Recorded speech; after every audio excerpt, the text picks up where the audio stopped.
Here's everything you need to know about this IRWIN bit set. Max cutter 2 inches, minimum 1/4 inch. These are Forstner bits, and I'm gonna overlay some footage of cutting with the Forstner bit. I really like these, but when it gets up to 2 inches, it's almost impractical because when I'm this large, I might want a hole saw instead, and then you produce a whole lot less chips and a whole lot less dust because it's just cutting the hole out rather than cutting every single piece of wood out. With that being said, these cutters are very sharp. I've been using these for about 3 months now and no difference noticeably from when I got them day one. My previous Forstner bit kit I just put in here because it didn't come with a case. And this is phenomenal how nice it is to not lose them and to have the case. The second thing about the case is you'll see that there's labels on every single bit that labels it very clearly.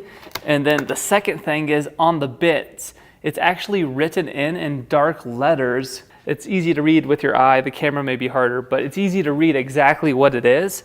So the 5/8 can easily go back to the 5/8. I like that because it keeps me extremely organized, and I haven't lost a bit yet, and I don't think I ever will because of how nice and easy it is to organize these. And the last thing I like about these bits is they're 3.5 inches long, where a lot of others are 3 or 2.5 inches.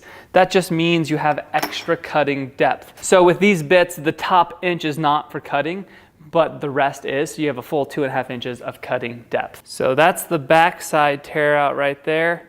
That's the front. Very, very, very clean compared to a lot of Forstner bits I've used. And that's without flipping the piece over. Now the bottom does allow you to flip it over if you need to.